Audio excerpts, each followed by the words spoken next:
चलिए, संकल्प साधारण लोक महत्व के मामलों पर। ये क्या है, शब्द को ध्यान देना, क्या है साधारण, मतलब matter of general public importance, general ना, जनरल। साधारण लोक महत्व के मामलों पर सरकार का ध्यान आकृष्ट करने हेतु किसी भी सदस्य द्वारा लाया जाता है। किसके द्वारा लाया जाता है? किसी भी सदस्य। Any member of the parliament can bring a resolution to attract the government on the matters of general public interest। ठीक, संकल्प की 3 श्रेणियां होती हैं। ये देखो, एक तो गैर सरकारी या प्राइवेट सदस्यों द्वारा जो रेजोल्यूशन होता है, इट हैज 3 कैटेगरीज। एक तो नॉन गवर्नमेंटल और private member resolution, non governmental और प्राइवेट मेंबर रेजोल्यूशन। एक होता है सरकारी संकल्प, मतलब गवर्नमेंटल रेजोल्यूशन। अब दोनों में अंतर तो अब तक इतनी अंडरस्टैंडिंग आ गई होगी। कौन लाएगा? जो मंत्री नहीं है, संसद का वो सांसद जो मंत्री नहीं है वो लाएगा तो कहलाएगा गैर सरकारी या प्राइवेट सदस्य, प्राइवेट मेंबर। जो मंत्री लाएंगे वो कहलाएगा सरकारी संकल्प, गवर्नमेंटल रेजोल्यूशन। और एक होता है सांविधिक संकल्प, statutory.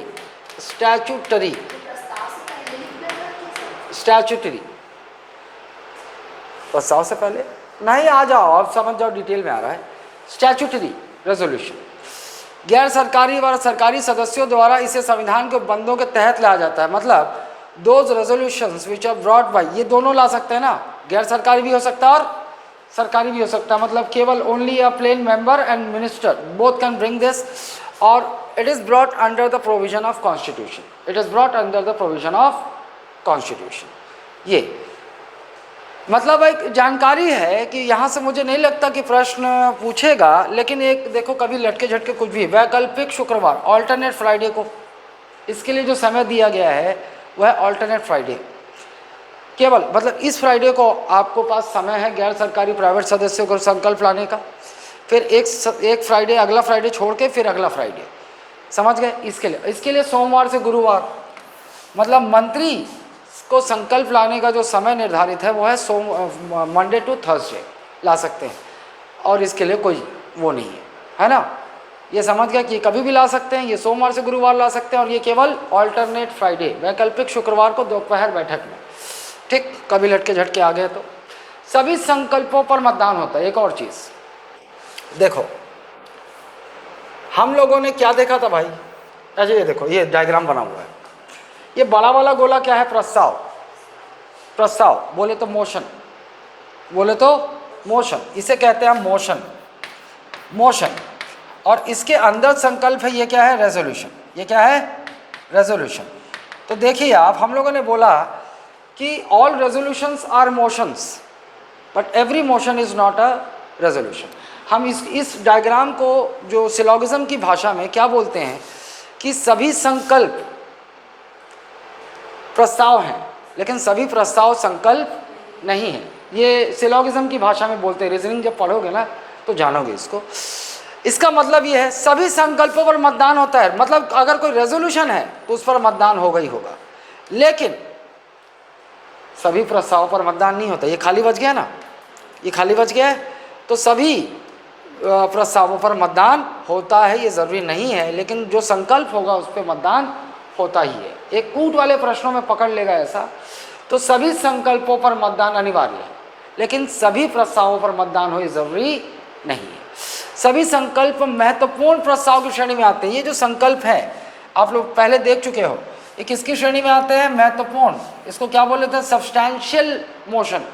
All the resolutions they come under the category of substantial motion. ठीक, महत्वपूर्ण प्रस्ताव की श्रेणी में आते हैं। आइए अब देखिए, सरकारी विधेयक तथा गैर सरकारी विधेयक में अंतर समझ लीजिए। हालांकि आप अब तक समझ चुके हो बहुत कुछ, लेकिन कुछ चीज़ें मिलेंगी तो आप देख लो। आइए, विधेयक बिल देखने वाले हैं हम लोग। ये है गवर्नमेंट बिल, और ये क्या है? ये है नॉन गवर्नमेंट बिल। ये है नॉन गवर्नमेंट बिल, या फिर इसी को क्या बोलते हैं? और प्राइवेट मेंबर बिल। क्या बोलते हैं? Private member bill. निजी सदस्य विधेयक, क्या बोलेंगे हिंदी में? निजी सदस्य विधेयक, निजी सदस्य विधेयक कहते हैं इसको। सरकारी विधेयक कौन लाएगा भैया? मंत्री लाता है। गैर सरकारी या प्राइवेट सदस्य द्वारा, या मतलब प्राइवेट सदस्य द्वारा लाया जाता है, जो मंत्री नहीं, केवल सांसद है, केवल पार्लियामेंट्री एमपी है वो। संसद जो यह विधेयक सरकारी नीतियों पर होता है। मंत्री अगर कोई विधेयक लाता है तो वो it is based on government policies, सरकारी नीतियों पर आधारित होता है। मंत्री अगर कोई विधेयक लाता है तो वो सरकार की नीतियों पर आधारित होता है। अस्वीकार होने पर अगर मान लो संसद में ये पास नहीं हुआ, कोई मंत्री विधेयक ला रहा है, गवर्नमेंट बिल ला रहा है, if it is not passed in the parliament, then it may lead to, देखो इस्तीफा देना पड़ सकता है। इस अंतर समझो आप, ये क्या बोल रहा है? इस्तीफा देना पड़ सकता है। It may lead to the resignation of the government. समझो आप, जरूरी नहीं है कि सरकारी विधेयक कोई हो, अगर वो पास ना हो तो सरकार को इस्तीफा देना ही पड़ेगा, ऐसा नहीं है। अब इसको समझाने के लिए ना मेरे को यहाँ से फिर से आने दो। चलो हम देखते हैं सरकारी विधेयक कौन कौन से हो सकते हैं। सरकारी विधेयक, या फिर इसको मैं ऐसे समझाता हूँ, विधेयक दो प्रकार के। बिल्स, विधेयक जो हैं या बिल्स जो हैं वो दो प्रकार के होते हैं। एक होता है गवर्नमेंट बिल, जिसको हम सरकारी विधेयक बोल रहे हैं या शासकीय विधेयक बोल रहे हैं। एक होता है आपका non government bill, non government bill या इसको हम प्राइवेट मेंबर बिल बोलते हैं, है ना। गवर्नमेंट बिल मतलब ये कौन लाएगा भैया? केवल मिनिस्टर्स ला सकते हैं। This is brought only by ministers, मतलब जो सांसद के साथ साथ मंत्री भी हैं। और ये किसके, ये कौन ला सकता है? केवल प्राइवेट, क्या कौन, क्या बोलते हैं इसको अपन? प्राइवेट सदस्य। क्या बोलते हैं? प्राइवेट सदस्य। मतलब इसका मतलब ये है कि संसद का वो सांसद जो मंत्री नहीं है, सांसद जो मंत्री नहीं है, सांसद जो मंत्री नहीं है, ये ला सकता है। अब बिल हम लोगों ने देखा है भैया, मैं बिल लिखता हूँ बीच में, हम लोगों ने देखा था एक साधारण बिल होता है, साधारण विधेयक ना, जिसको हम क्या बोलते हैं? Ordinary bill, ordinary bill. एक होता है आपका वित्त विधेयक, जिसको हम फाइनेंस बिल कहते हैं, फाइनेंस बिल। एक होता है आपका धन विधेयक, जिसे हम कहते हैं मनी बिल। एक होता है आपका संविधान संशोधन विधेयक, जिसे हम कहते हैं कॉन्स्टिट्यूशनल अमेंडमेंट बिल। यही चार प्रकार के बिल देखते हैं हम ना। चलो यहाँ हो सकता है कि मैं बहुत सारी चीज़ें आपको यही बता दूँ इस चार्ट में। पहली बात तो हमें ये देखना है कि कौन सा बिल गवर्नमेंट बिल या नॉन गवर्नमेंटल बिल होता है। साधारण विधेयक मंत्री भी ला सकता है और प्राइवेट सदस्य भी ला सकता है, तो दोनों हो सकता है, ये दोनों हो सकता है ना। अच्छा, वित्त विधेयक केवल मंत्री, धन विधेयक केवल मंत्री, और ये भी दोनों ला सकते हैं। पहले तो ये बैठा लो अपने मन में, पहले ही, मतलब केवल साधारण और संविधान संशोधन विधेयक है जो दोनों हो सकते हैं, मंत्री भी ला सकता है और प्राइवेट सदस्य भी ला सकता है। ये बात क्लियर हो गई ना। ओके,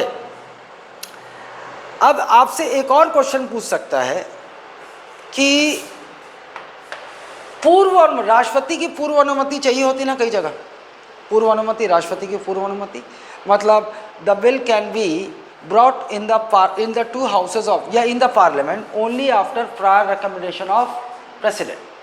ऐसे भी प्रश्न बन सकता है ना, सब कंसेप्चुअल है। ये दोनों कैसे करूं? ये वाला, ये वाला, ये राष्ट्रपति की पूर्व अनुमति से ही संसद में लाए जा सकते हैं। राष्ट्रपति की पूर्व अनुमति से ही संसद में लाए जा सकते हैं, अनुमति से ही संसद में लाए जा सकते हैं। संसद बोल दे या सदन बोल दे, बात एक ही है ना। कहाँ? संसद के किसी सदन में ही तो लाएगा, सदन में ही लाए जा सकते हैं, लाए जा सकते हैं। क्या बोलूँगा इंग्लिश में? Finance bill and money bill can be brought in the House of Parliament only after prior recommendation of President. राष्ट्रपति की पूर्व अनुमति मिलने पर ही वो संसद के सदनों में आ सकते हैं, जबकि ये दो बच गए, इनके लिए राष्ट्रपति, इनको संसद के सदन में लाने के लिए राष्ट्रपति की पूर्व अनुमति की आवश्यकता नहीं होती। क्लियर है बात ना? ओके,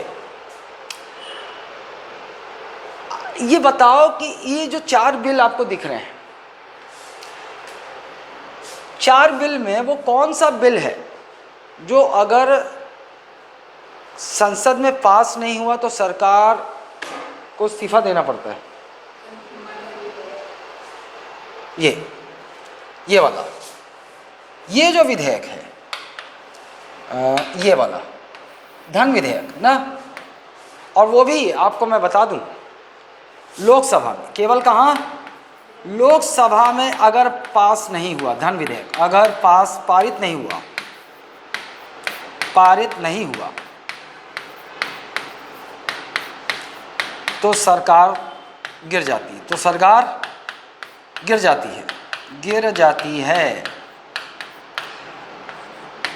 है, मतलब इसको सरकार गिर जाती है, मतलब द गवर्नमेंट कोलैप्स। इसको हम इन दूसरे शब्दों में क्या बोल सकते हैं? Council of minister has to resign, एक और सवाल यहाँ पैदा होता है, इसी को क्या बोलेंगे? मंत्रिपरिषद को इस्तीफा देना पड़ता है, मंत्रिपरिषद को इस्तीफा देना पड़ता है, त्यागपत्र देना पड़ता है, ठीक। कभी लटके झटके पूछ दे कि क्या is it a constitutional obligation for council of minister to resign if a money bill doesn't gets passed in Lok Sabha? ना,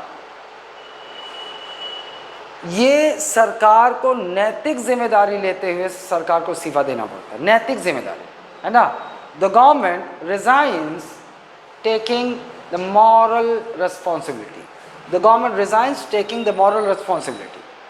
है ना। ऐसा संविधान में लिखा नहीं है कहीं कि अगर धन विधेयक अगर पास नहीं होता लोकसभा में, लोकसभा, इस शब्द को ध्यान देना भैया, लोकसभा, क्योंकि राज्यसभा का स्वीकृत करने का अधिकार धन विधेयक को है ही नहीं, तो राज्यसभा बोलेंगे ही नहीं ना धन विधेयक को। अभी हम आएंगे, मैं प्रॉपर तरीके से जहाँ जहाँ बिल आएगा मैं आ जाऊँगा, बार बार यहाँ चार्ट की ज़रूरत बार बार पड़ेगी ना। तो लोकसभा, अब बाकी कोई विधेयक हो अगर वो पास नहीं होता, चाहे लोकसभा हो चाहे राज्यसभा हो, क्या सरकार को इस्तीफा देना पड़ेगा? नहीं, ये बात को बैठा लो अपने दिमाग में। लेकिन हम लोगों ने यहाँ पढ़ा, देखो सरकारी विधेयक तो ये दोनों हो सकते हैं ना, दोनों, साधारण विधेयक और संविधान संशोधन विधेयक। यहाँ पे हम लोगों ने क्या पढ़ा कि सरकार को इस्तीफा देना पड़ सकता है। अब इसको समझो कि अब इसके अगर मान लो कोई साधारण विधेयक है, मंत्री भी ला सकता है और प्राइवेट सदस्य भी ला सकता है। अगर मंत्री ले आया और वो पास नहीं हुआ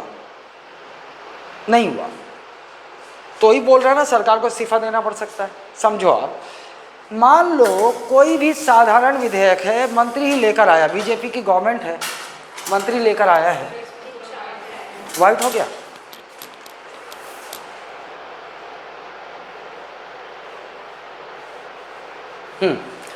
चलो इसको समझो आप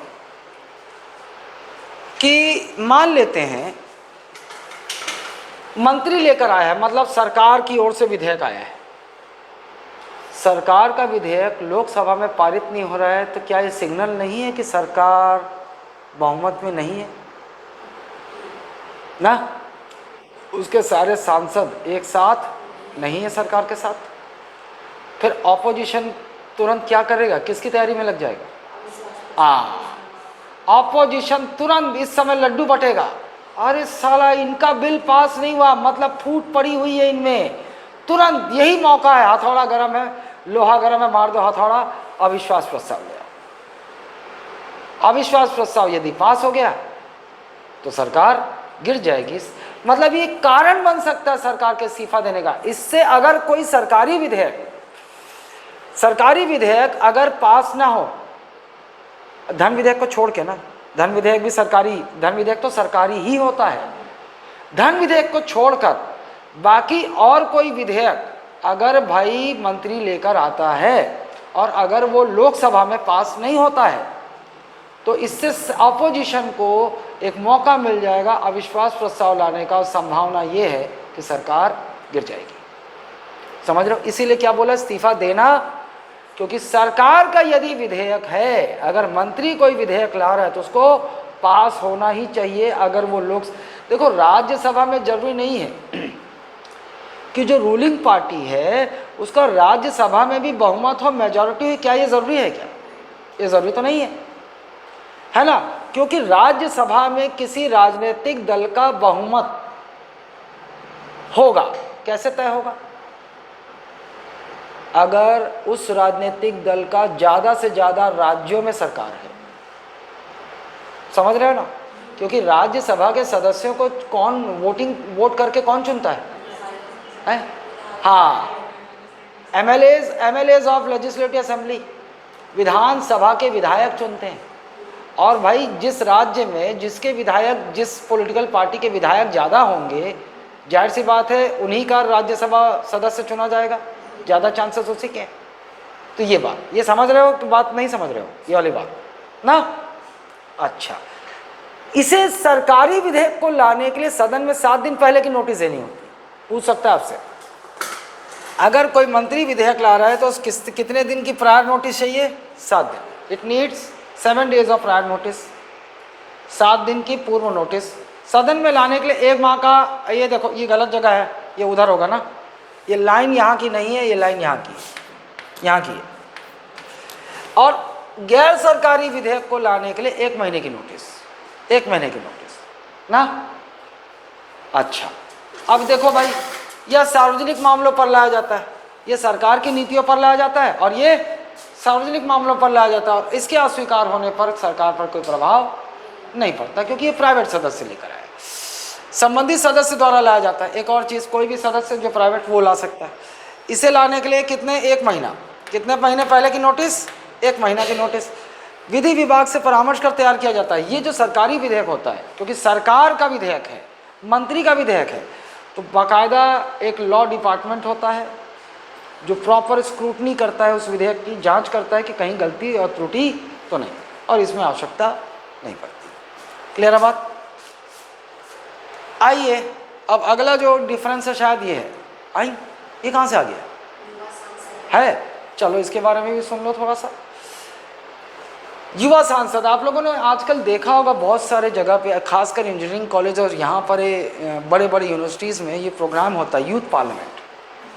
देखे हो गया, बाकायदा एकदम कैरेक्टर बांधा जाता है, एक स्पीकर बन के वहाँ बैठा रहता है, जो कॉलेज के स्टूडेंट्स होते हैं एक अपोजिशन और एक रूलिंग पार्टी में बांट दिए जाते हैं, और वो लोग ना ज़्यादा मिमिक्री करने की कोशिश करते हैं, ज़्यादा मिमिक्री करने की कोशिश करते हैं, किसी ना किसी, जो जैसे नेता पार्लियामेंट में बोलते हैं वैसे ही बोलने की कोशिश करते हैं ना, तो नेचुरलिटी नहीं होती, वो जैसे नेता लोग बोलते हैं वो मिमिक्री करने को। लेकिन ये जो प्रोग्राम है ये इसलिए ऑर्गेनाइज किया गया है कि स्टूडेंट में पॉलिटिक्स के प्रति इंटरेस्ट पैदा हो, यूथ जो है वो पॉलिटिक्स में आए।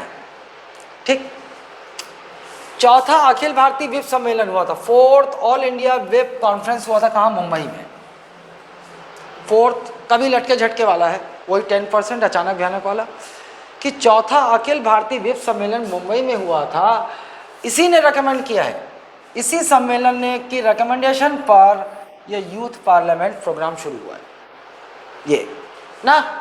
इस योजना को राज्यों में लागू करने के लिए प्रशिक्षण व प्रोत्साहन, ट्रेनिंग और मोटिवेशन कौन करता है? संसदीय कार्य मंत्रालय, पार्लियामेंट्री वर्क्स मिनिस्ट्री, संसदीय कार्य मंत्रालय। ये पूछा जा सकता है आपसे, ये यूथ पार्लियामेंट जो चल रहा है तो इनको ट्रेनिंग और प्रोत्साहन, मोटिवेशन कौन मंत्रालय करता है? संसदीय कार्य मंत्रालय, पार्लियामेंट्री वर्क्स। हाँ, आते हैं ना, तो ये है, इसकी जिम्मेदारी है कि उनको ट्रेनिंग और प्रोत्साहन कराएगा। ठीक, अब देखो साधारण विधेयक तथा धन विधेयक में अंतर, यहाँ पे भी आ जाओ, थोड़ा सा एकदम क्लैरिटी होनी चाहिए यहाँ पर। आओ यहाँ पर आओ, अब एक धन विधेयक और साधारण विधेयक में अंतर देख रहे हैं ना किसी भी सदन में। अच्छा भाई, ये डायग्राम के माध्यम से मैं आपको बता चुका हूँ, तो मैं डायग्राम पर नहीं आ रहा हूँ, जहाँ जरूरत पड़ेगी वहीं आऊँगा, पहले मैं बता चुका हूँ। भाई साधारण विधेयक जब भी, क्या इसको राष्ट्रपति की पूर्वानुमति की जरूरत है? नहीं। पहला पॉइंट देख लो, राष्ट्रपति के पूर्वानुमति की आवश्यकता इसको नहीं होती साधारण विधेयक। जबकि एक धन विधेयक राष्ट्रपति की अनुशंसा से ही सदन में प्रस्तुत किया जा सकता है। ठीक, ये अभी थोड़ी देर पहले देखें। चलो, इसको पूर्वानुमति की जरूरत नहीं है। It doesn't need prior recommendation of president of India to be introduce in the house of parliament, whereas a money bill needs prior recommendation of president to be introduced in the parliament. Clear बात? धन विधेयक का diagram तो पहले से आप जानते हो भैया। ये बड़ा वाला गोला क्या है? फाइनेंस बिल, वित्त विधेयक कहलाता है। इसके अंदर एक गोला होता है जो क्या कहलाता है? धन विधेयक कहलाता है, मनी बिल कहलाता है, मनी बिल। फिर वही सिलोगिज्म वाली भाषा तो समझ गए आप। सभी धन विधेयक वित्त विधेयक होते हैं, लेकिन सभी वित्त विधेयक धन विधेयक नहीं होते ना। लेकिन जब पहले कोई बिल आता है तो वो होता है फाइनेंस बिल। वो क्या होता है? फाइनेंस बिल ही होता है। चलो, इसको थोड़ा मैं बता देता हूँ क्योंकि ये इम्पोर्टेंट है। ये देख लो भाई, ये संसद हो गया, ये लोकसभा हो गया, ये राज्यसभा हो गया, ये राष्ट्रपति हो गया। लोकसभा, राज्यसभा और ये राष्ट्रपति। कोई भी फाइनेंस बिल, अभी ये मनी बिल, धन विधेयक कुछ नहीं, अभी क्या है? ये केवल फाइनेंस बिल है।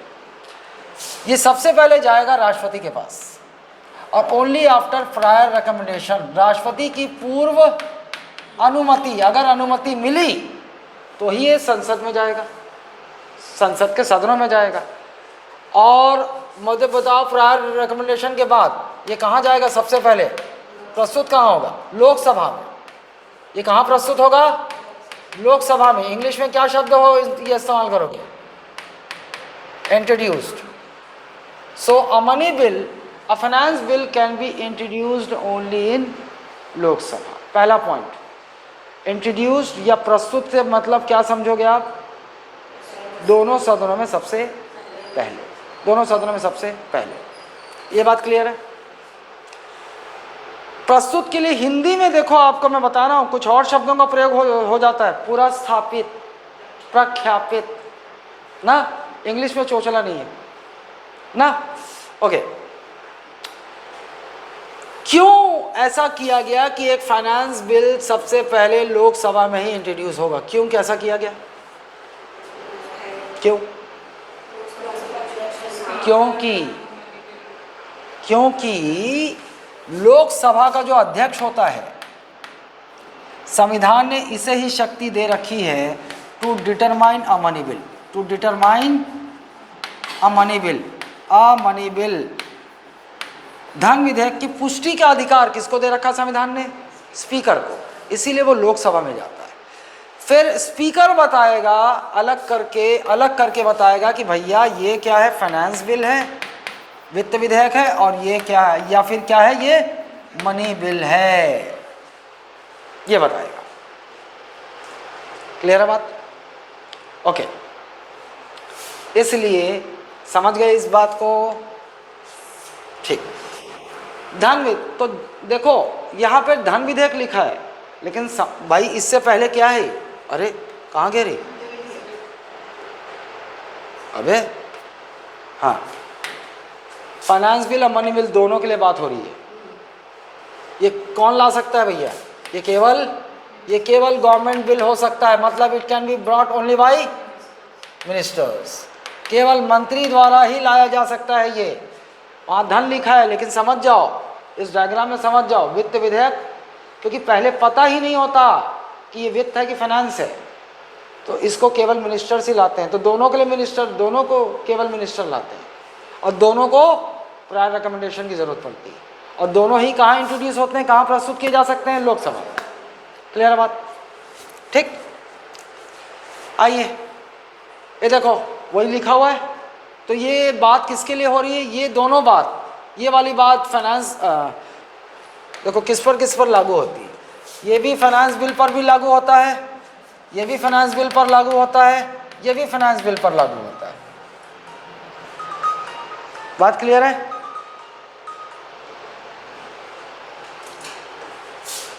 आइए, राज्यसभा द्वारा संशोधित किया जा सकता है। और इसको समझने के लिए आप ऐसा समझो कि ये तो भैया पहले बता चुका हूँ मैं, लोकसभा प्लस राज्यसभा दोनों ही संशोधन कर सकते हैं। वो राज्यसभा केवल लिखा है, मतलब वो इस दोनों के कंपैरिजन में लिखा है, लेकिन आप ये जानकारी ले लो कि एक साधारण विधेयक को दोनों ही सदन संशोधित कर सकते हैं, दोनों ही amend, both the house of parliament can amend an ordinary bill. Clear है? इधर आ जाओ। यहां पर एक धन विधेयक में केवल राज्यसभा संशोधन नहीं कर सकता, राज्यसभा आई नहीं, ये काट दो यहां से। मुझे लगता है मेरा अपने तरीके से मैं बताऊं ना तुमको, वो ज़्यादा अच्छा है? मुझे मतलब मालूम है, क्योंकि वो क्लैरिटी केवल मेरे वो डायग्राम चार्ट में ही आएगा। तीनों चारों विधेयक को पकड़ लूँ क्या, चारों बिल को? फिर ध्यान देना एकदम ध्यान से कि कहाँ कहाँ क्या क्या हो रहा है ना। ये छोड़ो इस साल, ये सब ये मेरे पसंद नहीं है, आई डोंट लाइक दिस।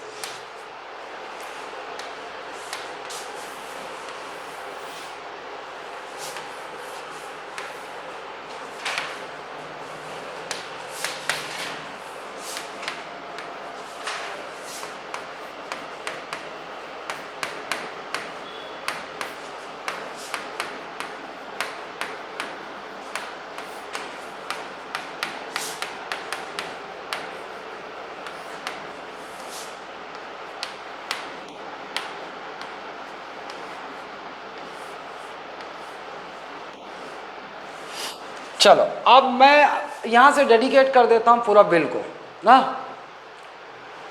पूरा बिल को डेडिकेट कर रहा हूँ। चलो बिल विधेयक,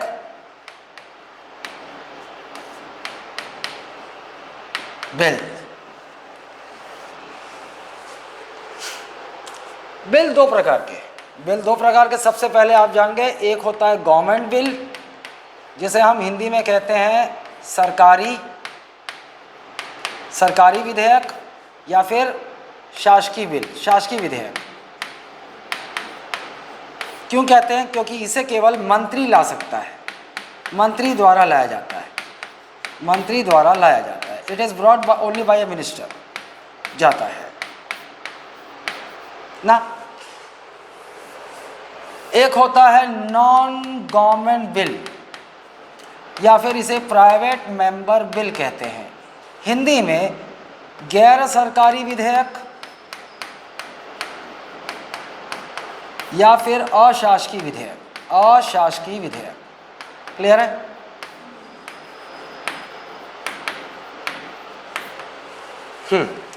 फिर हम लोगों ने देखा था बिल जो टाइप होते हैं, एक होता है क्या, साधारण विधेयक, जिसे हम कहते हैं ऑर्डिनरी बिल, एक होता है वित्त, है ना, जिसे हम कहते हैं फाइनेंस, एक होता है धन, जिसे हम कहते हैं मनी, एक होता है संविधान संशोधन विधेयक, जिसे हम कहते हैं कॉन्स्टिट्यूशनल अमेंडमेंट बिल। पहले तो अपन उनके उत्पत्ति के आधार पर बता देते हैं कि कौन सा क्या क्या बिल होता है। तो भैया इसकी बात करें तो ये मंत्री भी ला सकता है, तो गवर्नमेंट बिल भी हो सकता है और ये नॉन गवर्नमेंट बिल भी हो सकता है ना। वित्त विधेयक की बात करें, है ना, तो ये दोनों की बात कर लेते हैं, दोनों के लिए कॉमन है, ये केवल गवर्नमेंट बिल हो सकता है, मतलब केवल मिनिस्टर ला सकते हैं। वही वाला फंडा, क्योंकि भैया शुरू में तो हमें पता ही नहीं होता, बड़ा वाला फाइनेंस बिल ही होता है, बड़ा गोला, इसके अंदर होता है money bill. It is only when Lok Sabha speaker certifies that it's a money bill, then we come to know that this is a money bill और अ फाइनेंस बिल। वो तो केवल लोकसभा अध्यक्ष जब सर्टिफाई करते हैं, है ना, उसकी पुष्टि कर देते हैं कि ये विधेयक वित्त विधेयक है कि धन विधेयक, तभी हमें पता चलता है, वरना सबसे पहले दोनों सरकारी विधेयक ही होता है, मिनिस्टर ही लाते हैं। ये वाला दोनों हो सकता है ना, दोनों, ये वाला दोनों हो सकता है। तो भैया एकदम स्पष्ट रहेगा आपको ना कि कौन सा दोनों हो सकता है, कौन सा केवल सरकारी हो सकता है। क्लियर है?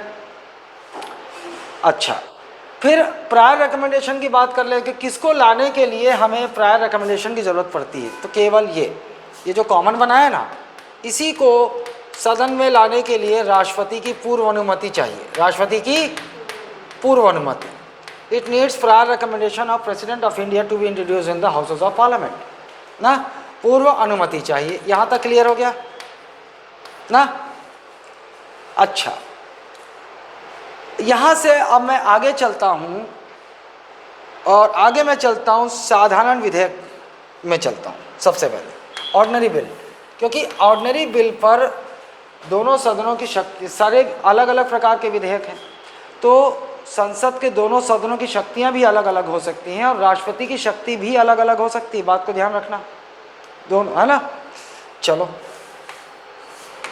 तो सबसे पहले अपन ऑर्डिनरी बिल को देख लेते हैं एकदम क्विक फॉर्मेट में। थोड़ा सा तेज चलूँगा क्योंकि मैं पहले बताया हुआ हूँ ऑर्डिनरी बिल को आपके इंट्रोडक्टरी क्लास में ना। चलो भैया, कौन कौन सा देखो आप, मैं कलर चेंज कर दूंगा। एक विधेयक, एक बिल यहाँ रखता हूँ, एक बिल यहाँ रखता हूँ। जो बिल यहाँ है ये मैं नाम दे, ये क्या है? साधारण।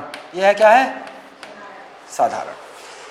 तो साधारण विधेयक का जो रास्ता होगा वो ऐसा होगा, पहले ये संसद के दोनों सदनों में जाएगा, लास्ट में जब दोनों सदन पास करेंगे तभी ये पहुंचेगा राष्ट्रपति के पास। अगर एक ordinary, if an ordinary bill doesn't gets pass in any of the house of parliament, then ordinary bill comes to an end, खत्म हो जाएगा। वो पहुंच ही नहीं पाएगा राष्ट्रपति के पास कि वो एक साधारण विधेयक कानून बन पाए, एक साधारण विधेयक अधिनियम बन पाए। लेकिन दोनों सदनों ने पास कर दिया तो पहुंचेगा राष्ट्रपति के पास। और एक साधारण विधेयक पर राष्ट्रपति की शक्ति, या ऐसे केवल साधारण नहीं, ये सबके लिए है ना, कोई भी विधेयक, एनी बिल, कोई भी विधेयक जब राष्ट्रपति के पास अपनी एक्शन के लिए पहुंचता है तो वो प्रेसिडेंट की पावर कहाँ है? 111। आपको प्रेसिडेंट की शक्ति पहले बता देता हूँ। नंबर 1, स्वीकृति दे देंगे, मतलब इंग्लिश में क्या बोलेंगे? The president may give his assent to the bill. Assent या स्वीकृति देने का मतलब राष्ट्रपति हस्ताक्षर कर देंगे। और जैसे ही राष्ट्रपति ने हस्ताक्षर किया तो कोई भी विधेयक हो, केवल साधारण की बात नहीं है, विधेयक बोल रहे थे, यहाँ भी गया तो विधेयक बोल रहे थे, यहाँ भी गया तो विधेयक या बिल बोल रहे थे, और जैसे ही राष्ट्रपति ने हस्ताक्षर किया तो क्या बन जाता है? वो एक्ट बन जाता है, लॉ बन जाता है, जिसे हम क्या बोलते हैं सामान्य भाषा में? विधि, अधिनियम, कानून बन जाता है। क्लियर है बात? या और दूसरा क्या पावर होता है? अस्वीकृत कर सकते हैं, ही में रिजेक्ट द बिल, अस्वीकृत कर सकते हैं। और राष्ट्रपति ने अस्वीकृत कर दिया मतलब वो विधेयक वहीं खत्म, कानून नहीं बन पाएगा, एक्ट नहीं बन पाएगा। यहीं पर एक और ऑप्शन होता है, राष्ट्रपति अपनी स्वीकृति को रोक सकते हैं, मतलब president may withhold his assent to the bill, withhold his assent to the bill. दो कंडीशन आती है, assent to the bill, Hindi में क्या बोलेंगे? राष्ट्रपति अपनी स्वीकृति को रोक सकते हैं आउटराइटली, ही में आउटराइटली रिजेक्ट दैट बिल, और he may withhold his assent to the bill, मतलब अपनी स्वीकृति को रोक लिया ना, रोक लिया। अच्छा, अब ये हो गया। तीसरा ऑप्शन क्या है? पुनर्विचार के लिए। किसके लिए लौटा सकते हैं? पुनर्विचार के लिए लौटा सकते हैं। पुनर्विचार के लिए किसको? संसद का बिल है ना, तो संसद को लौटा सकते हैं, संसद को लौटा सकते हैं। President may return the bill to the parliament for the reconsideration. समझ गया? President may return the bill for the reconsideration of the parliament, लौटा सकते हैं। इसको थोड़ी देर के लिए रोक देते हैं। हालांकि मैं यहीं पर आपको एक और चीज़ बता सकता हूँ। क्या बता सकता हूँ? वीटो। यहीं पर मैं आपको वीटो भी बता देता हूँ। राष्ट्रपति की वीटो शक्तियाँ, is there any special provision for, is there any provision for veto powers of president in the constitution? या फिर क्या ये बोलूँ कि राष्ट्रपति की वीटो शक्ति का प्रावधान अनुच्छेद 111 में है? नहीं बोल सकता। असल में जब किसी बिल पर राष्ट्रपति अपनी शक्ति का प्रयोग करते हैं तो उन शक्तियों को ही हम राष्ट्रपति की वीटो शक्ति बता देते हैं। जैसे अगर किसी बिल को राष्ट्रपति ने अपनी स्वीकृति दे दी, यहाँ कोई वीटो पावर नहीं है। सबसे पहले वीटो का आप मतलब जानते हो? वीटो का मतलब होता है निर्णायक, अल्टीमेट पावर, मतलब उसने जो फैसला कर दिया फिर उसे बदला। अब देखो आप निर्णायक शक्ति, ये अगर राष्ट्रपति ने किसी विधेयक को रिजेक्ट कर दिया, समझो अस्वीकृत कर दिया, तो हम क्या कहेंगे? राष्ट्रपति ने कौन सी वीटो शक्ति का प्रयोग किया है? एब्सोल्यूट, इंग्लिश में एब्सोल्यूट वीटो, और हिंदी में क्या बोलेंगे? अत्यांतिक। क्या बोलेंगे? अत्यांतिक वीटो शक्ति का प्रयोग कर दिया। एब्सोल्यूट और अत्यांतिक ना। When president rejects any bill then president uses absolute veto. जब राष्ट्रपति किसी विधेयक को अस्वीकृत कर देते हैं तो राष्ट्रपति ने किस शक्ति का प्रयोग किया? अत्यांतिक। इसमें विधेयक का होता क्या है? राष्ट्रपति के इस वीटो शक्ति के प्रयोग करने पर विधेयक का अंत हो जाता है, वो अधिनियम नहीं बन सकता। क्लियर है बात ना? चलो अब ये देख लो, राष्ट्रपति अपनी स्वीकृति को रोक कर रख सकते हैं, ये वाली कंडीशन पे आ जाता है। मतलब उन्होंने क्या क्या रिजेक्ट भी नहीं किया लेकिन स्वीकृति भी नहीं दी, है ना? तो क्या किया कि संविधान में राष्ट्रपति कोई बिल उनके पास आता है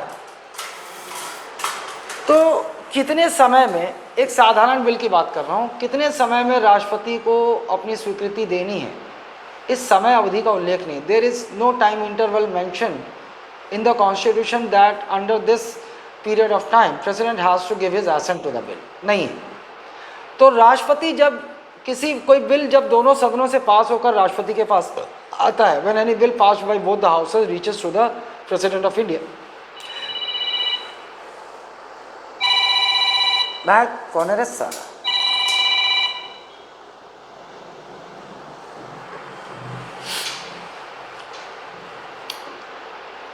When President withholds his assent over any bill for an indefinite period of time, indefinite, है ना? राष्ट्रपति जब कोई विधेयक संसद के दोनों सदनों से पारित होकर राष्ट्रपति के पास पहुंचता है तो राष्ट्रपति अनिश्चित काल के लिए अपनी स्वीकृति को रोक कर रख लेते हैं। तो हम कहेंगे कि राष्ट्रपति ने किस वीटो शक्ति का प्रयोग कर लिया? हाँ, इसको अपन बोलते हैं पॉकेट वीटो। क्या कहते हैं इसको? पॉकेट या जेवी, पॉकेट या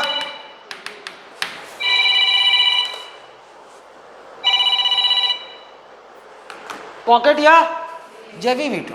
इंग्लिश में भी वही बोलते हैं ना, पॉकेट या जेवी वीटो। समझ गए आप? When President withholds his assent over a bill for an indefinite period of time, then we say President has used, President मतलब इसको ऐसा लगता है राष्ट्रपति महोदय अपने जेब में रखकर विधेयक को भूल गए हैं। मैं आ रहा हूँ, अब उसी पे आ रहा हूँ। अभी सुप्रीम कोर्ट इन्वॉल्व हुआ इस मामले में। सर्वोच्च न्यायालय ने एक निर्णय दिया है।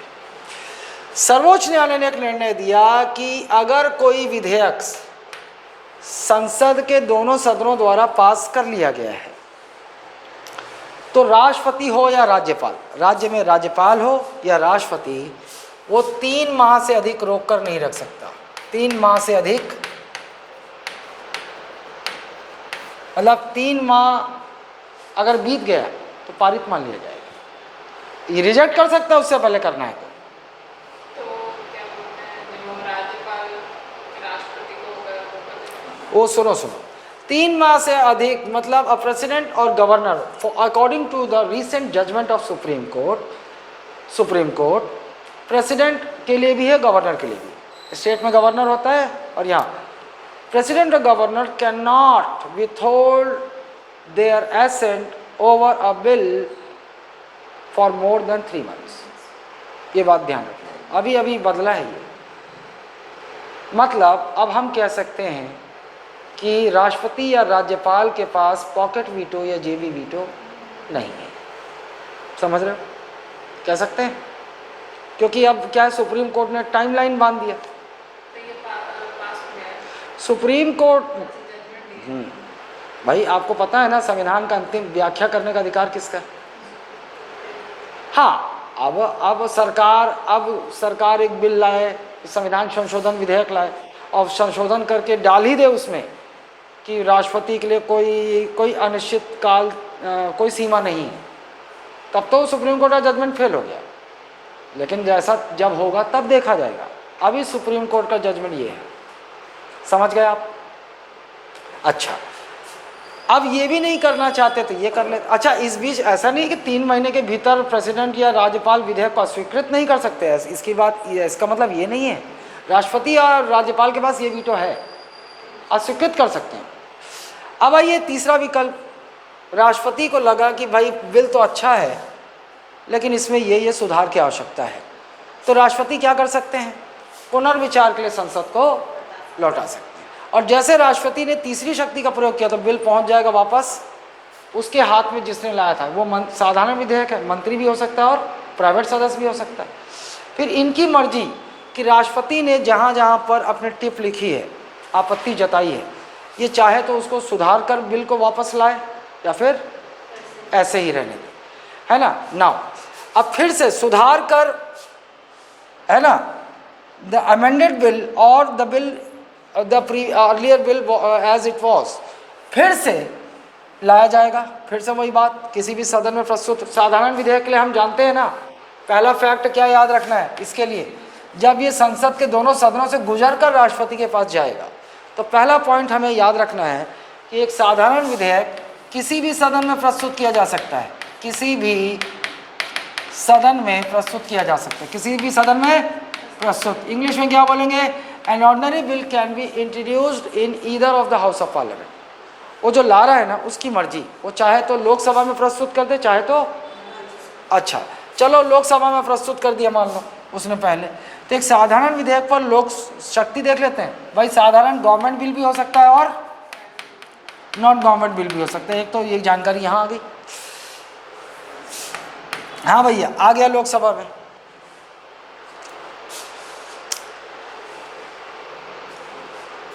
कितने माह तक रोक सकता है लोकसभा एक ऑर्डिनरी बिल को?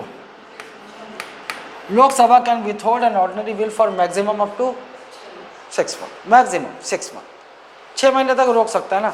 मतलब लोकसभा स्पीकर ने एक्सेप्ट कर लिया उस बिल को, सबमिट तो कर लिया, लेकिन उस पर कोई प्रोसेस आगे बढ़ाया ही नहीं, ना डिबेट करवा रहा है, ना डिबेट ही नहीं हो रहा है तो वोटिंग कहाँ से होगा?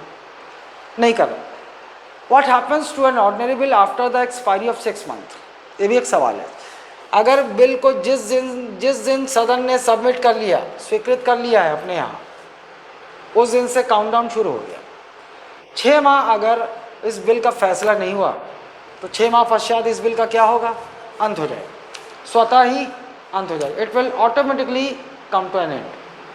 क्लियर है बात? 6 माह के पश्चात क्या होगा? तो लोकसभा, अच्छा ये पावर सेम यहाँ भी है, राज्यसभा में भी जाएगा ना, तो राज्य सेम है। एक बात तो नोट कर लो आप, साधारण विधेयक पर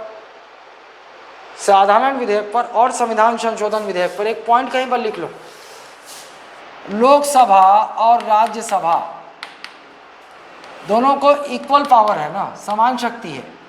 किस पर? ऑर्डिनरी बिल पर और कॉन्स्टिट्यूशनल अमेंडमेंट बिल पर। ये कहीं पर लिख लो, साधारण विधेयक और संविधान संशोधन विधेयक पर संसद के दोनों सदनों को एकदम बराबर का अधिकार है। क्लियर? सेम। अब जो ये कर पा रहा है ये भी कर पाएगा। हाँ भैया, क्या लोकसभा इस विधेयक को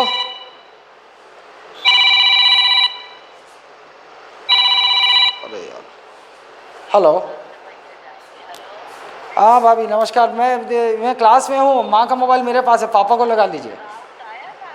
अब मैं तो क्लास में हूँ, मुझे नहीं मालूम, आप पापा को लगा लीजिए। हाँ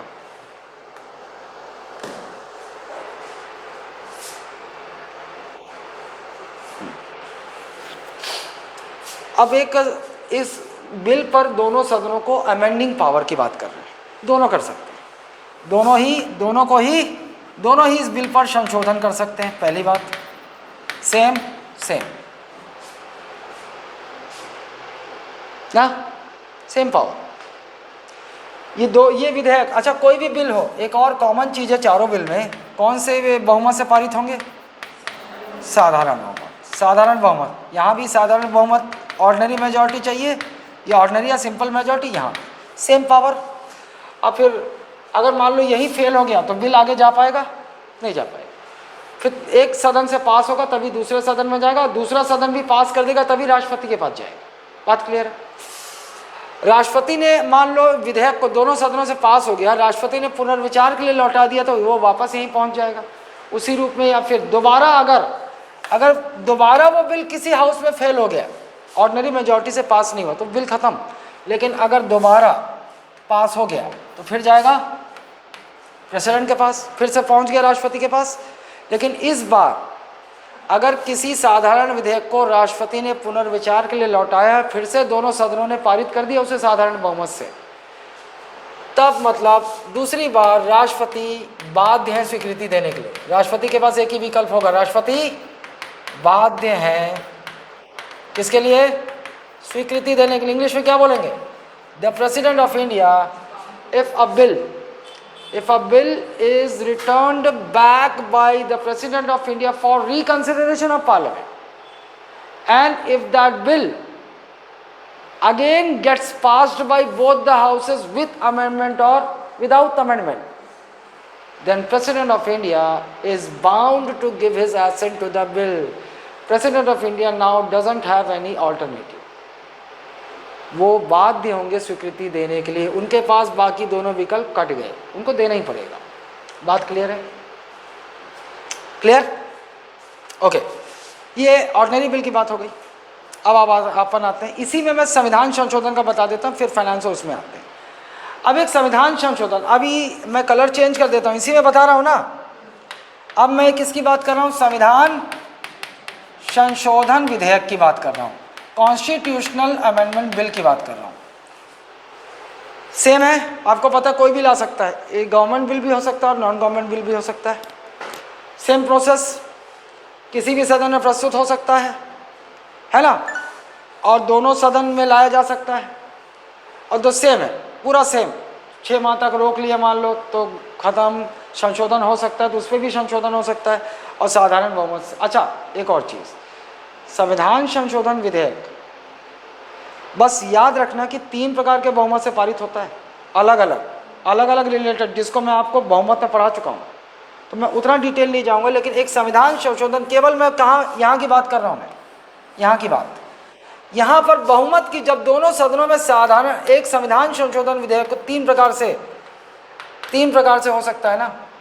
एक, आर्टिकल 2 और 3, अगर नए जिला, एक अगर नया राज्य, if a new state is admitted in the Indian union, और if a new state is created within the Indian union, तो अगर उस ऐसा कुछ हुआ, उसके लिए जो हमें कॉन्स्टिट्यूशन में चेंजेस करने पड़ते हैं, मतलब आर्टिकल 2 और 3 के लिए, चाहे नए राज्य का जो कोई विदेशी भूभाग भारतीय संघ में शामिल हुआ हो, या फिर भारत के अंदर ही किसी राज्य को काट छांट करके एक नया राज्य बनाया गया हो, अगर आर्टिकल 2 इन दोनों के हो जाने से संविधान में जगह जगह परिवर्तन करना पड़ता है ना। जैसे अनुसूची 1 में डालना पड़ेगा, जो नया राज्य बने तो उसका नाम डालना पड़ेगा, तो कुछ चेंज तो करना पड़ेगा, तो इसके लिए संविधान संशोधन विधेयक आता है।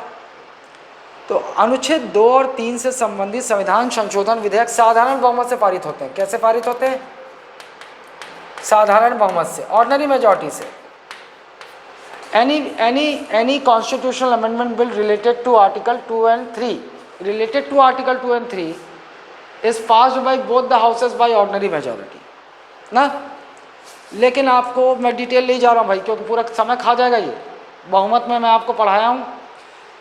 फिर हम देखते हैं कि बहुत सारी चीज़ें जैसे फंडामेंटल राइट, जैसे डीपीएसपी, अगर मान लो भाग 3 और 4 में कुछ संशोधन करना हो तो उसके लिए एक संविधान संशोधन विधेयक आता है, और वो संविधान संशोधन विधेयक संसद के दोनों सदनों में कौन से बहुमत से पारित होना चाहिए? एबी। कौन से बहुमत से? एबी। मतलब एबी, ये कंडीशन ये लोकसभा में भी पास होना चाहिए, फिर राज्यसभा में भी पास होना चाहिए, सेम एबी। और एबी क्या था? क्या था एबी? एक पूर्ण बहुमत था, एक पूर्ण बहुमत था, और एक क्या था? सदन में उपस्थित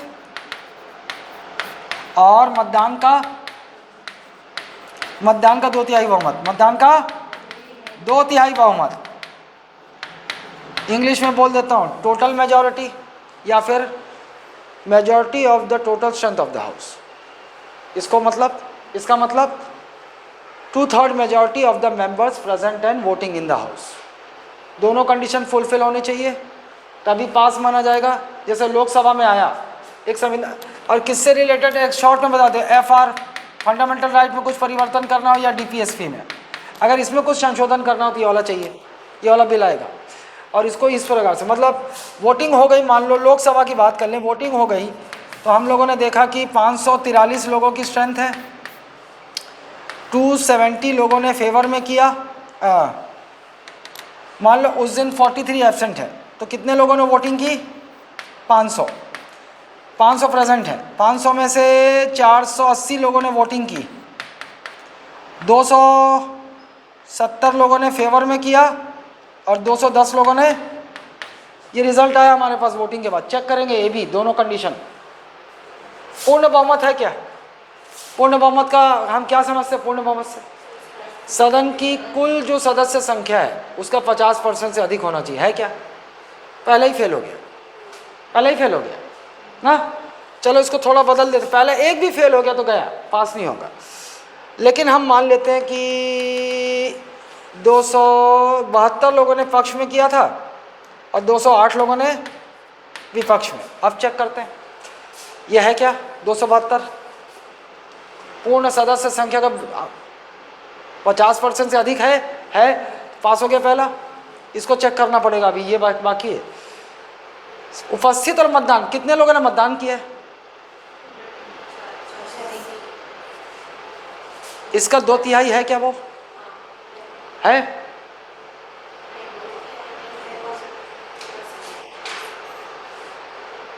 कहाँ से होगा भाई 2/3 पे?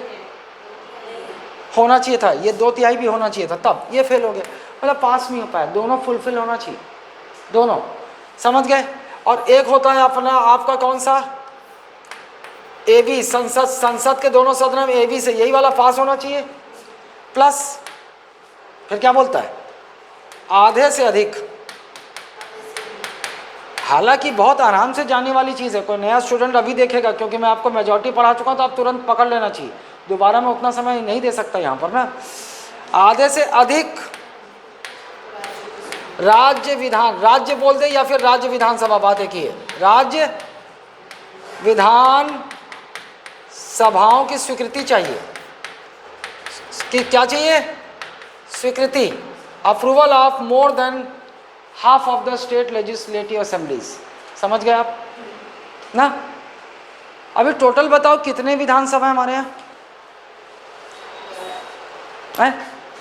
कितनी विधानसभा है हमारे यहाँ? How many legislative assemblies we have? कितने राज्य हमारे? 28 राज्य हैं। और कितने यूटी हैं? संघ शासित प्रदेश कितने हैं? 28 राज्य। तो 28 राज्यों में विधानसभा तो है ना। इधर आ जाओ, यहाँ किसका कहाँ कहाँ है? दे जम्मू कश्मीर भी शामिल हो गया भाई। 31 हो गए। कितने हो गए? 31 विधानसभा है हमारे यहाँ, लेजिस्लेटिव असेंबली विधानसभा है। कम से कम कितना? इसका आधे से ज़्यादा, मतलब 16 राज्यों की विधानसभा में उनका अप्रूवल चाहिए। और ये अप्रूवल कौन सी मेजॉरिटी से होना, कौन सी मेजॉरिटी से पास होना चाहिए? साधारण। ऑर्डिनरी मेजॉरिटी से। ये उन चीज़ों, बहुत सारी लिस्ट है, भुला गई सब। जो भी संविधान में संघीय विशेषता वाले चीज़ें हैं ना, फेडरल फीचर वाली, मैं शॉर्ट में समझाता हूँ। संघीय विशेषता वाले जो भी उपबंध हैं, अगर उसमें संशोधन करना है तो हमें ये वाला, पार्लियामेंट में एबी वाले से ये वाला सेम पास होना चाहिए दोनों से, लेकिन दोनों के पास होने के बाद ये राज्यों को भेजा जाएगा, और कम से कम 31 है ना, तो 16 राज्यों की विधानसभा में साधारण बहुमत से पास होना चाहिए, तभी संशोधन हो पाएगा संविधान में। कैसी विशेष का ऐसी इस प्रकार का बहुमत या इस प्रकार का प्रोसीजर। अच्छा, ये वाला और ये वाला यही तो है क्या आर्टिकल 368 में मेंशन? संविधान संशोधन की प्रक्रिया ही तो बताई गई है अनुच्छेद 378 में। ये दोनों वो नहीं है इसमें, वो अलग है। आर्टिकल 2 और 3 से संबंधित वो अलग है, यही तो बताया गया है क्या? संघीय विशेषता वालों, कौन सी विशेषता वाले? Federal feature, all the provisions of the Indian constitution which are federal in nature. जैसे इसका मतलब ये समझना कि इसमें सेंटर और स्टेट, संविधान के हर वो प्रोविजन जहाँ पर दोनों इन्वॉल्व हैं, अगर ऐसी चीज़ में आप अगर संसद संशोधन करना चाहता है तो राज्यों को भी भेजना पड़ेगा। एकदम शॉर्ट वाला उदाहरण बताऊं, आर्टिकल 54 याद है हल्का फुल्का आपको? क्या है ये?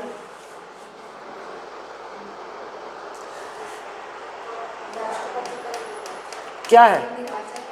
हाँ, राष्ट्रपति का निर्वाचक मंडल, इलेक्टोरल कॉलेज ऑफ प्रेसिडेंट, निर्वाचक मंडल है यहाँ पर, इलेक्टोरल कॉलेज ऑफ प्रेसिडेंट। राष्ट्रपति के चुनाव में जो जो भाग लेते हैं उन्हीं को अपन क्या बोलते हैं? निर्वाचक मंडल। चलो भैया, कौन कौन भाग लेता है? लोकसभा के निर्वाचित सदस्य। अब मैं निर्वाचित मनोनीत, अब फिर मत बोलना, देखो केवल निर्वाचित सदस्य भाग लेते हैं ना। और राज्यसभा के निर्वाचित सदस्य, इलेक्टेड मेंबर्स ऑफ राज्यसभा, जबकि यहाँ तो सभी मेंबर इलेक्टेड ही होते हैं। अब यहाँ होते हैं नॉमिनेटेड, लेकिन वो 12 सदस्य राष्ट्रपति के चुनाव में भाग। अच्छा, अब आ जाते हैं लेजिस्लेटिव असेंबली, राज्यों की विधानसभा। भैया विधानसभा, सारे विधायक, राज्यों के विधायक भी तो वोट करते हैं। और फिर उसके बाद यूटी में आ जाएं तो दिल्ली, पुडुचेरी, जम्मू एंड कश्मीर के भी जोड़ दिया जाएगा। अब यहाँ के विधायक विधानसभा के ना, राष्ट्रपति के निर्वाचक मंडल में ये तो हो गए सेंटर और ये हो गया स्टेट, दोनों इन्वॉल्व हैं। अगर संसद इसमें कोई संशोधन करना चाहती है, उस संविधान संशोधन विधेयक को राज्यों की सहमति के लिए भेजना होगा। समझ गए आप? और कोई उदाहरण मेरे को चलो दिमाग लगा के बताओ, और कहीं पर जहाँ ये वाला ये लगेगा ना? पगली, विधान परिषद तो राज्य में होता है रे, उसके लिए कहाँ केंद्र इन्वॉल्व हो?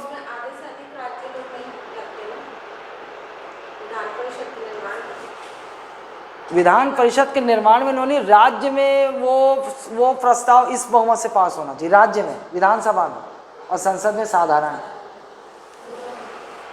ना। किसको ये याद नहीं है बिल्कुल भी? 169 है, नहीं याद आया सालों। तो उधर बीच वाला वो सब मुद्दा बीच में मतला नहीं, तो इन लोगों को याद नहीं आ रहा है, फिर ये लोग उसमें 169 में घुस जाएंगे। जाके पढ़ो सालों दोबारा।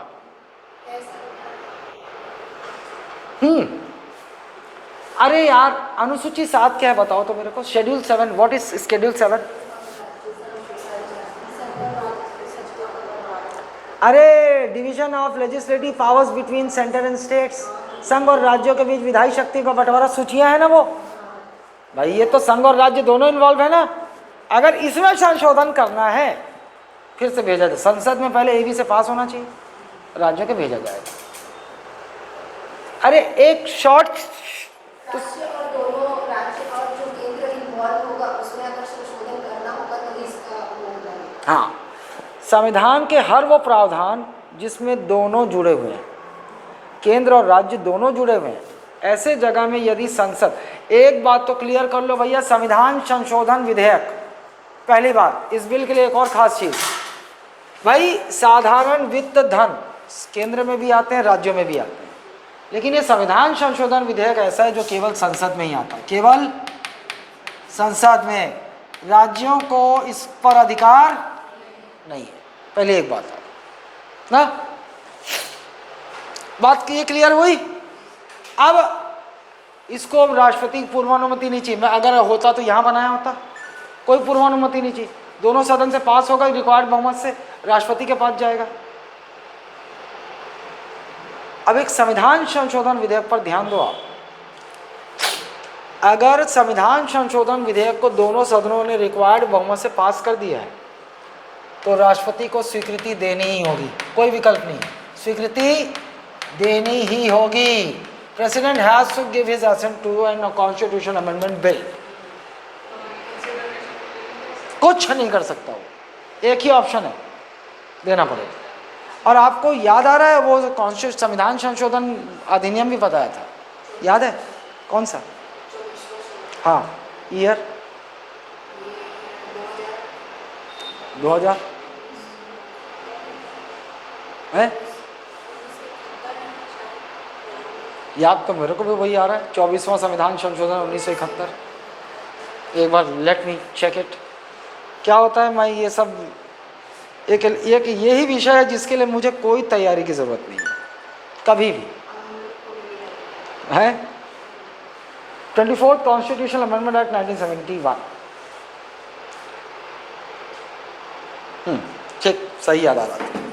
इसको भी ध्यान रखो, स्वीकृति देनी ही पड़ती है। पहले राष्ट्रपति के पास पूरे विकल्प थे, लेकिन एक कॉन्स्टिट्यूशनल अमेंडमेंट एक्ट हो गया है, 24th कॉन्स्टिट्यूशनल अमेंडमेंट एक्ट 1971।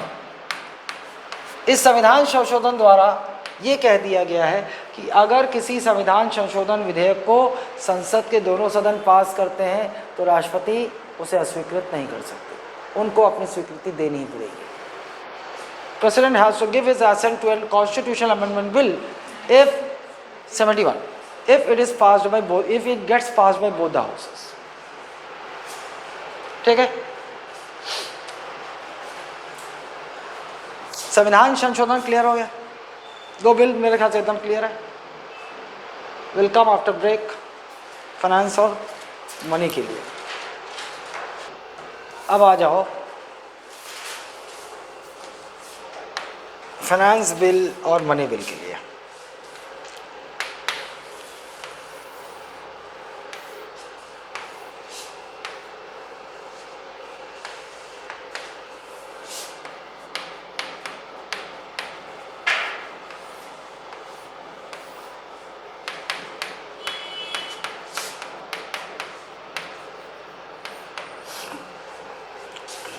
इस बिल को मैं इधर रखूंगा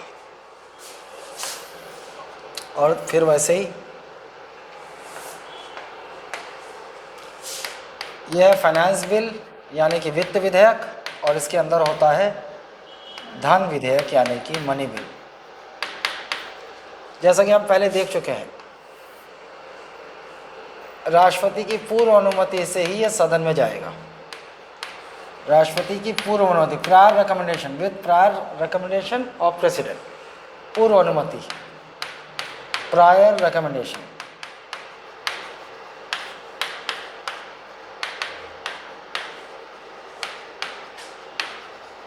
प्रायर रिकमेंडेशन,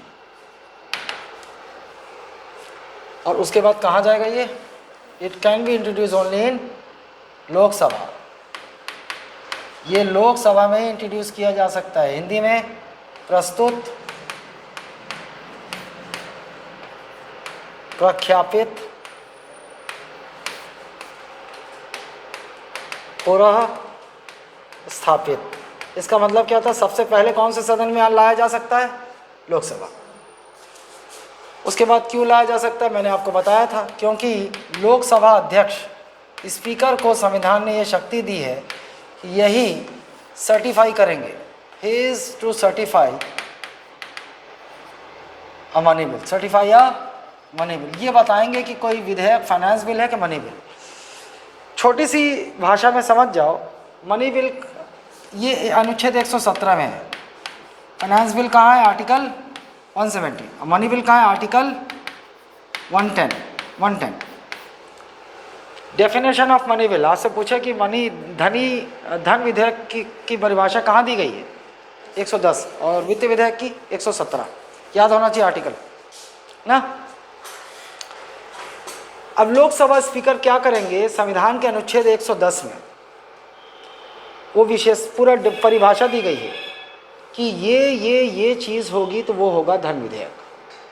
अब वो आएगा तो मैं आपको स्पेशली बताऊंगा, अभी बताऊंगा तो 8-10 लाइन की चीज़ें हैं, वो वहाँ बता दूंगा कि पैसा, फिलहाल के लिए आप समझ जाओ कि जिसका मकसद संचित निधि से पैसा निकालना हो।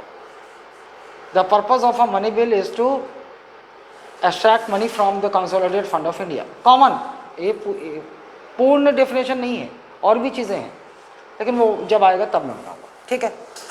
तो लोकसभा स्पीकर कुछ अलग अपने मन से कुछ नहीं करेंगे, वो देखेंगे कि संविधान में कौन कौन सा बिल क्या क्या होना चाहिए जो ये मनी बिल कहलाएगा, वो चेक करेंगे और वो बोल देंगे कि नहीं भैया ये मनी बिल है, या फिर 117 का फाइनेंस बिल है, बता देंगे वो। ये पावर केवल उन्हीं को दिया गया और किसी को नहीं है, और यही पावर विधानसभा में विधानसभा के अध्यक्ष को होता है। राज्य में भी तो आता है ना साधारण विधेयक, वित्त विधेयक और धन विधेयक, वही काम राज्य में कौन करेगा? विधानसभा का अध्यक्ष ना। अच्छा, अगर इन्होंने बोल दिया कि धन विधेयक नहीं है, मतलब क्या हो गया? Finance bill. क्या हो गया? Finance bill. अगर धन विधेयक नहीं उन्होंने कह दिया तो क्या है? ये फाइनेंस बिल। और फाइनेंस बिल, अब फाइनेंस बिल पर दोनों सदनों की शक्ति सेम समान शक्ति होगी। किसकी तरह होगी? एक साधारण विधेयक की तरह होगी। मतलब एक साधारण विधेयक से एक वित्त विधेयक केवल इस मामले में अंतर है क्योंकि साधारण विधेयक को राष्ट्रपति की पूर्व अनुमति की जरूरत नहीं होती, और साधारण विधेयक किसी भी सदन में प्रस्तुत किया जा सकता है। An ordinary bill doesn't need prior recommendation of president to be introduce in the house. और दूसरा, an ordinary bill can be introduce in either of the house of parliament. लेकिन फाइनेंस बिल केवल अलग ऑर्डिनरी बिल से इसलिए है कि finance bill को सदन में लाने के लिए राष्ट्रपति की पूर्वानुमति चाहिए, और दूसरा कि फाइनेंस बिल केवल लोकसभा में ही प्रस्तुत होता है। ये बात समझे कि नहीं समझे? यही अंतर है। इसके बाद अब पूरा प्रोसेस चलेगा, यहाँ भी सेम साधारण विधेयक की तरह पूरी मतलब जो शक्तियाँ साधारण विधेयक पर दोनों सदनों के है, वही शक्ति दोनों सदनों को वित्त विधेयक पर भी है। बात क्लियर है? फिर पास हो गया दोनों सदनों से वित्त विधेयक, तो कहाँ पहुँचेगा? सेम पावर राष्ट्रपति की भी। जो साधारण विधेयक पर तीनों शक्तियाँ थी, सेम इनके पास। बस वित्त विधेयक खत्म ना। अब अगर राष्ट्रपति ने बोल दिया कि ये क्या है? धन विधेयक है। स्पीकर, लोकसभा अध्यक्ष ने रे, एक तो साधारण विधेयक की तरह साधारण बहुमत से ही पास होगा। राष्ट्रपति ने बोल दिया क्या है ये? Money bill. लोकसभा स्पीकर ने बोल दिया मनी बिल है। अब समझो, आप दोनों सदनों की शक्तियां अलग अलग हैं। पहले लोकसभा में, एक तो लोकसभा में ही आए तो पूरा प्रोसेस लोकसभा में ही होगा। पहले साधारण बहुमत से पास होना चाहिए ये। कौन से बहुमत से पास होना चाहिए? साधारण बहुमत। साधारण बहुमत से पारित। It must be passed by Lok Sabha with ordinary majority. साधारण बहुमत से पारित होना चाहिए। अगर पारित नहीं हुआ लोकसभा में, क्या होगा? सरकार गिर जाएगी, मंत्रिपरिषद को इस्तीफा देना पड़ेगा। सरकार गिर जाएगी, गवर्नमेंट कोलैप्सेस, गिर जाएगी, या फिर क्या बोलेंगे? मंत्रिपरिषद को इस्तीफा देना पड़ेगा। मंत्रिपरिषद को इस्तीफा देना पड़ेगा। क्या संविधान में वर्णित है ये? नहीं। मंत्रिपरिषद को नैतिक जिम्मेदारी लेते हुए सरकार इस्तीफा दे देना चाहिए, ऐसा लिखा, और आज तक ऐसा होता आया है ना। इस्तीफा देना पड़ेगा। क्लियर है? अच्छा, अब संशोधन की शक्ति पर आते हैं। बहुमत तो बाद में आएगा ना, पहले डिस्कशन होगा, इस बीच में लास्ट में इस पर वोटिंग होगी, तो साधारण बहुमत से पास होना चाहिए। क्या संशोधन कर सकती है लोकसभा? हाँ, संशोधन कर सकती है। मतलब Lok Sabha can amend a money bill. Clear है? Lok Sabha can amend a money bill, मतलब एक धन विधेयक को लोकसभा संशोधित कर सकती है। ठीक है, ओके। अब 6 महीने तक वो रोक ले, रुकना नहीं चाहिए ना, रुकना नहीं चाहिए, क्योंकि भाई अगर 6 महीने बीत गया, पारित नहीं हुआ तो भी सरकार गिर जाएगी, तो ऐसा नहीं है, वो ये होगा ही, प्रोसेस होगा ही। अब यहां से पास हो गया तब अब ये पहुंचा कहां? राज्यसभा में। अब राज्यसभा की पावर अलग है ना, थोड़ा ध्यान से देखो कि राज्यसभा क्या इसको अस्वीकृत कर सकता है? नहीं कर सकता। राज्यसभा को एक धन विधेयक को अस्वीकृत करने की शक्ति नहीं है, अस्वीकृत नहीं कर सकता।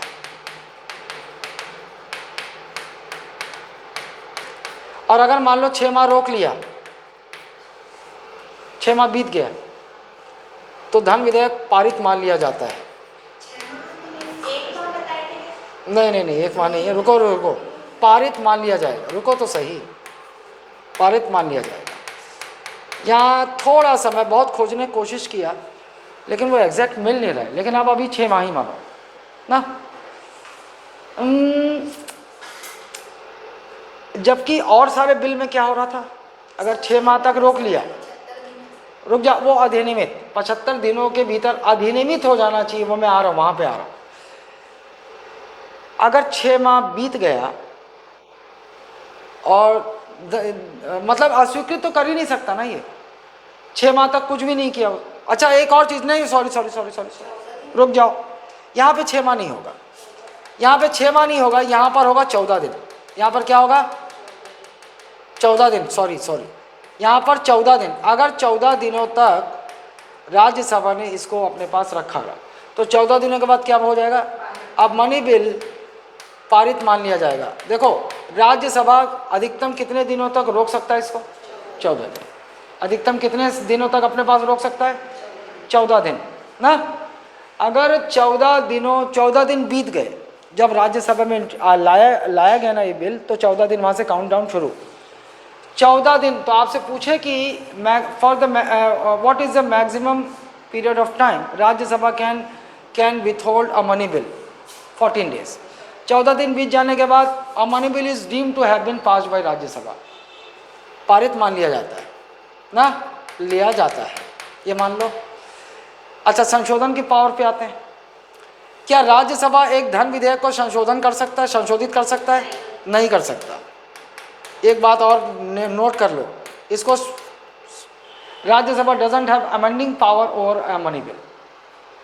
क्या कर सकता है वो? लेकिन वो ये ना संशोधन सुझा सकता है, ये धन विधेयक पर संशोधन सुझा सकता है।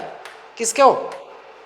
लोकसभा को, कि भैया आपको ये संशोधन इसमें करना चाहिए, सुझाव दे सकता है ना, जिसको लोकसभा माने या ना माने ना।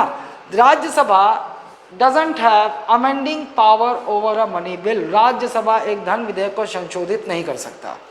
ज़्यादा से ज़्यादा क्या कर सकता है? Rajya Sabha can suggest amendment over a money bill to the Lok Sabha, suggest an amendment over a money bill to the Lok Sabha, and it is upon Lok Sabha to accept it or disapprove it. Clear है बात ना? Clear है? चलो भाई हो गया पास। अब किसके पास पहुंचा? राष्ट्रपति की शक्ति, कोई भी आर्टिकल, कोई भी बिल हो, शक्ति कहाँ है राष्ट्रपति की? अब ध्यान से सुनो, राष्ट्रपति की शक्ति नंबर 1, एक्सेंट दे देंगे, स्वीकृति दे देंगे, है ना। तो धन विधेयक क्या बन जाएगा? धन अधिनियम बन जाएगा ना। और या अस्वीकृत कर देंगे, या स्वीकृत कर देंगे। क्लियर है बात? या स्वीकृत कर देंगे, रिजेक्ट कर देंगे। हम लोगों ने तीसरी शक्ति पढ़ी थी ना, पुनर्विचार, रिकंसिडरेशन। कैंसिल कर दो, नहीं है, राष्ट्रपति पुनर्विचार के नहीं भेज सकते। क्लियर है? अब मैं अपनी जनरल अंडरस्टैंडिंग से जो आ रहा हूं, एक फैक्ट मिलेगा कि अगर कोई वित्त विधेयक हो, वो राष्ट्रपति के पास पहुंच जाए, या मनी बिल हो राष्ट्रपति के पास पहुंच जाए, तो कितने दिनों के भीतर उसे अधिनियमित हो जाना चाहिए, फैक्ट मिल जाता है। तो इसके यहाँ पे लिख लो 75 डेज।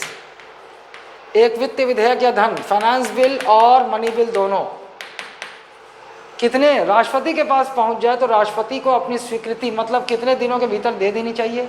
75 दिन। 75 दिनों में उसे अधिनियमित। मनी बिल और finance bill must be enacted with in 75 days of time period ना। इससे ज्यादा किसी का बाप नहीं पूछेगा। सब हो गए, बिल खत्म। वो लाइन में पढ़ते रहते तो वहां आपको याद नहीं होता, फिर भी आप क्या, अरे आगे आने देना, पढ़ाऊंगा ना पगली मनी बिल। हाँ तो अरे अभी क्या बोला मैं वो डेफिनेशन बताऊंगा, 8-10 लाइनें हैं वहां पर, आएगा तो बताऊंगा ना। लेकिन जो मुद्दा यहाँ था, वो क्लैरिटी जो चाहिए थी वो यहाँ है, इस डायग्राम में और इस डायग्राम में। और आप देखोगे ना, कभी भी पीएससी यूपीएससी में क्वेश्चन यहाँ से दिखेगा, वो आए गाय बाय बजाते घुमा फिरा के दिखता है ना। तो ये बात क्लियर है?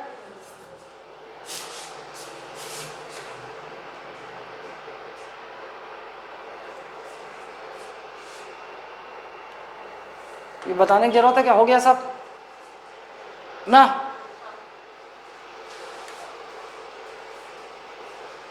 धन विधेयक यहाँ पे लिखा नहीं है, लेकिन लिख लो भैया, आर्टिकल 110 क्या है यहाँ? धन विधेयक की परिभाषा, definition of a money bill.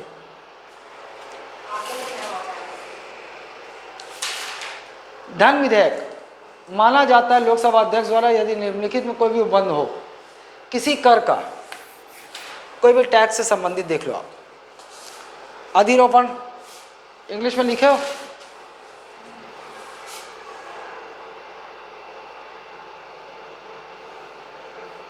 Imposition, हाँ पूछ सकता है, क्यों नहीं पूछ सकता? यूपीएससी पीएससी में और उससे निचले एग्जाम में नहीं पूछेगा। देखो, इम्पोजिशन, रिडक्शन, एबॉलिशन, चेंज और regulation. Imposition, imposition, reduction, abolition, change और रेगुलेशन। रेगुलेशन मतलब कोई बिल आया है जिसमें टैक्स को या तो कोई नया टैक्स लगाना है, या तो किसी टैक्स को कम करना है, या तो किसी टैक्स को हटाना है, या किसी टैक्स में परिवर्तन करना है जो पहले से है, या फिर उस टैक्स को जो भी लगा रहे हैं उसको, उसके नियम कानून बनाए जा रहे हैं कि ऐसे ऐसे होगा। ये अगर कोई भी है तो वो धन विधेयक है। अगर इनमें से किसी कर से रिलेटेड इनमें से कुछ भी है तो क्या है? वो मनी बिल है। केंद्रीय सरकार द्वारा उधार लिए गए धन का विनियमन हो। दूसरा, ये कोई हेडिंग नहीं है ना, ये गलती से हेडिंग बन गया है, दूसरा फैक्ट है ये। मान लो सेंट्रल गवर्नमेंट ने कहीं से उधार लिया है धन, उसको किस तरह से पे करेगी, उसका नियम विनियमन बना गया, रेगुलेशन बनाया गया, वो भी धन है। हाँ, फिर भारत की संचित निधि और आकस्मिक निधि से धन निकालना या जमा करना हो तो भी वो धन विधेयक है। सीधा सीधा दोनों फंड जो है ना, है कंटिंजेंसी, कंसोलिडेटेड फंड और कंटिंजेंसी फंड, इसमें से पैसा निकालना हो या जमा करना हो तो वो बिल क्या है? धन विधेयक है। क्यों? आप ये यहाँ से है, और राष्ट्रपति ने 500 करोड़ का इसका कॉर्पस है, 500 करोड़ इसमें हमेशा होना चाहिए। राष्ट्रपति ने अभी 500 करोड़ प्रधानमंत्री को दे दिया तो जमा नहीं होगा, संचित निधि से ऑटोमेटिकली आगे जमा हो जाएगा। भारत की संचित निधि से धन का विनियोग, किसी माध्यम से पैसा निकालना हो संचित निधि से तो धन विधेयक है। भारत की संचित नीति किसी व्यय की घोषणा या वृद्धि करना हो। कोई भी अगर सरकार ने उस बिल में घोषणा कर दी कि हम इतने कुएं बनाएंगे, तो भैया वो उतने कुएं बनाने के लिए पैसा लगेगा, कहाँ से निकलेगा? संचित निधि से। धन विधेयक, संचित निधि से धन किसी भी तरह प्राप्त करना हो, कोई किसी भी तरह से संचित निधि से पैसा प्राप्त करना चाहती है सरकार। अभिरक्षा केंद्र, बस उसको रट लो, उसका कोई मतलब नहीं। राज्य का लेखा परीक्षण हो तो वो भी धन विधेयक है। राज्य का अकाउंट्स का एडिट करने का बिल होगा ना, ऑडिट करने का, तो भी वो धन विधेयक है। क्लियर है? नहीं हो सकता। अगर उस बिल में जुर्माने की बात है तो जुर्माने से संबंधित कोई बिल आया तो कोई फीस की मांग, या फिर स्थानीय प्राधिकारी द्वारा कर से जुड़े सभी मामले, जैसे पंचायत नगर पालिका है ना, अगर इनके टैक्स से जुड़ा हुआ मामला है उस बिल में, तो वो धन विधेयक नहीं हो सकता। यहाँ से मुझे कम लगता है, लेकिन वहाँ से प्रश्न बन सकता है कि भैया अनुच्छेद 110 के तहत धन की परिभाषा में क्या है क्या नहीं है, तो ये डाल देगा एक आंख बीच में, ये नहीं है। ये बता चुका मैं आपको, ये सब मत ध्यान देना, जो मैं बताया हूँ ना केवल वही ध्यान देना।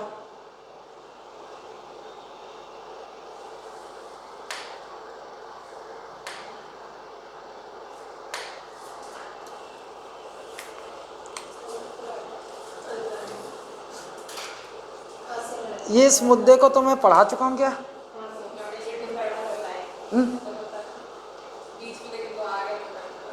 नहीं, ये जब राष्ट्रपति चल रहा था तब बताया था मैं,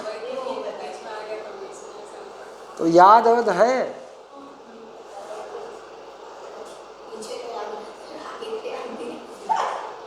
पीछे की याद रहता, आगे की याद नहीं रहता,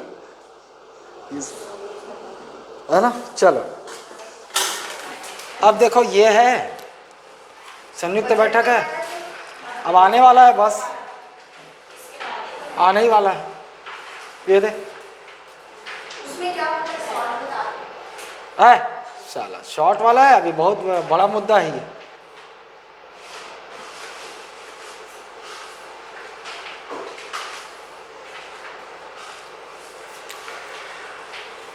इसके बाद दो बड़े टॉपिक हैं, एक है आपका न्यायपालिका जुडिशरी, एक है आपका इमरजेंसी। बड़े मुद्दे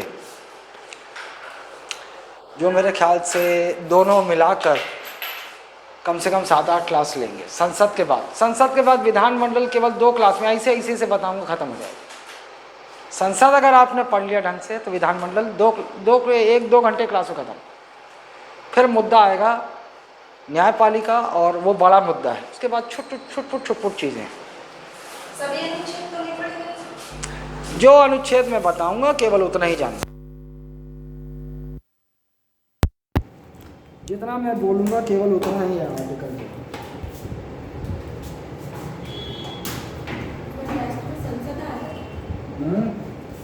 पूरा संसद जहाँ से शुरू से ले लो, जहाँ तक संयुक्त बैठक